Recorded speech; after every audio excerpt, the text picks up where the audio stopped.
Welcome back to Angels, Demons, and Creatures.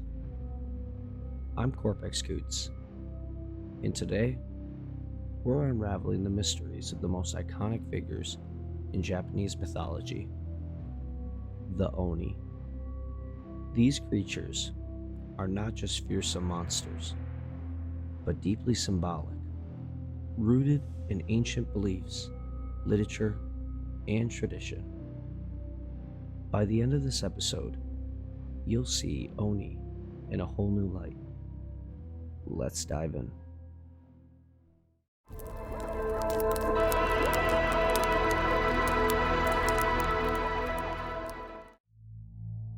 Oni are mythical creatures that have appeared in Japanese culture for centuries.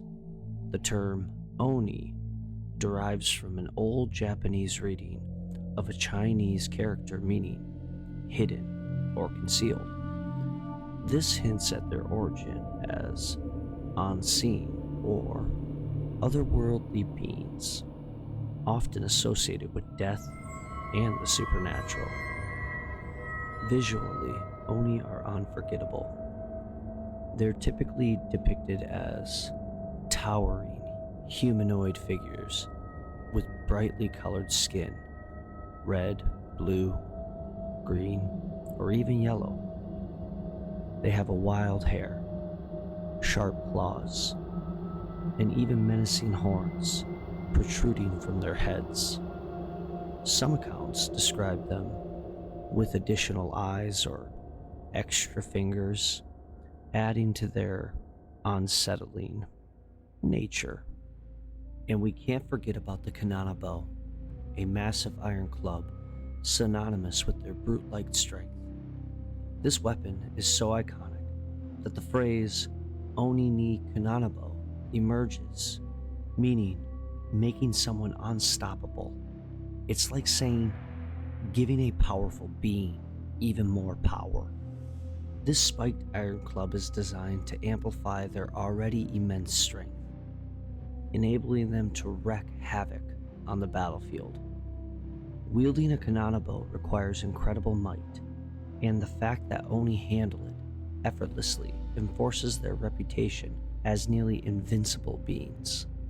In folklore, Oni's strength is often described as superhuman and unmatched, such as summoning storms, causing earthquakes, and using powerful magic to deceive or harm humans.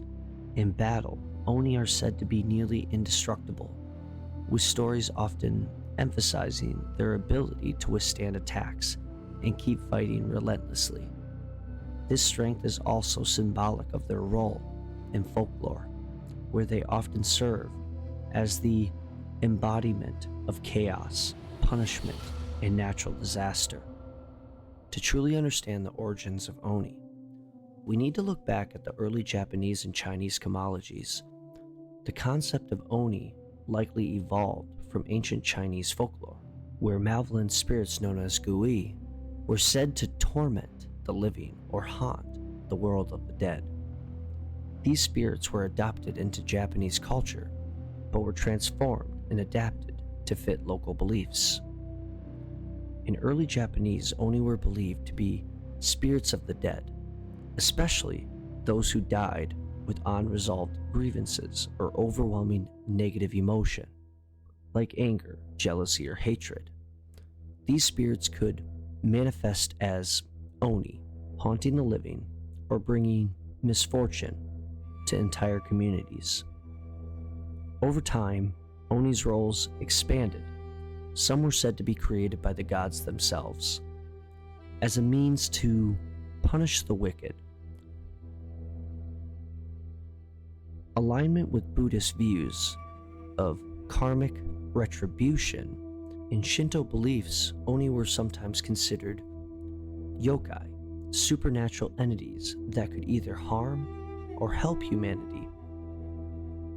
Oni's roles are deeply tied to both Buddhism and Shintoism, Japan's two primary religion traditions. In Buddhist cosmology, Oni are the enforcers of hell, or Jigoku. They serve under King Enma, the judge of the dead.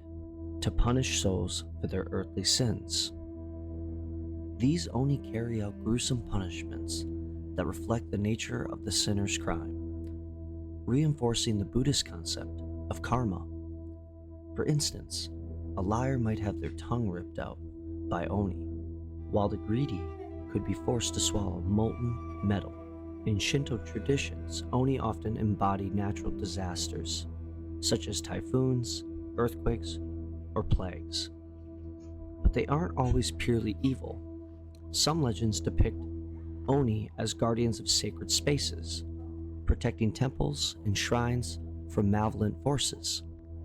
Their dual nature reflects the balance between chaos and order in the Shinto worldview. Now let's dive into some of the most legendary Oni in Japanese folklore. First, there's Shuten-dōji, the infamous demon, king of Mount O. Stories describe him as a colossal Oni, with a taste for human flesh and a penchant for terrorizing Kyoto. He's one of the earliest Oni figures in the Japanese literature, defeated by Minamoto no Naiko and his warriors with divine tools and a clever strategy. Shuten-dōji is believed to have been a leader of a group of Oni who terrorized the capital of Heian Kyo, modern-day Kyoto. During the Heian period of 1794 through 1185, his name Shuten-dōji roughly translates to drunken boy, which is believed to refer his love for sake, rice wine. He is usually depicted as a massive, terrifying creature with horns, red or green skin, and a fearsome expression. He often has exaggerated features such as sharp teeth, claws, and sometimes even multiple arms. Then we have Ibaraki-dōji, Shuten-dōji's loyal companion, known for haunting Rashomon Gate. In one tale, the brave samurai Watanabe no Suna cuts off Ibaraki's arm during a fierce battle. The Oni later disguises itself as Suna's aunt to retrieve the severed limb. This is a story that showcases their cunning and adaptability. What do really Oni represent? On a level, they're physical embodiment of human fears, death, destruction, and the unknown. But Oni also symbolizes the darker aspects of human nature. Many legends describe people transforming into Oni after succumbing to overwhelming anger, greed, or jealousy. This transformation reflects a cautionary tale. Unchecked emotion can turn us into monsters. Oni also serve as a moral lesson in Japanese culture, reminding us to maintain balance and self-discipline. Oni remain alive in Japanese culture through festivals and tradition. During Setsuban, people throw roasted soybeans to drive away Oni while chanting Oni wa Soto, Fuku wa Uchi, meaning demons out, good fortune in. It's a symbolic act of purifying homes and banishing negativity.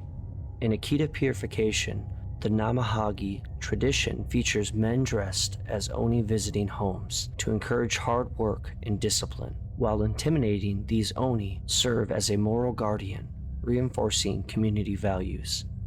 In modern times, Oni have become pop culture's icon, appearing in anime, video games, and art. They are often re-imaged as tragic anti-heroes, complex villains, or even comedic figures, showing the evolution of their role in society. Thanks for joining me on this deep dive into the world of Oni. These creatures are more than just monsters. They are mirrors of our fears, flaws, and potential for redemption.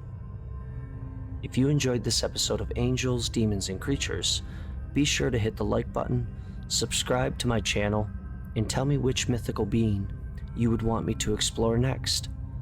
See you next time, and always, stay curious.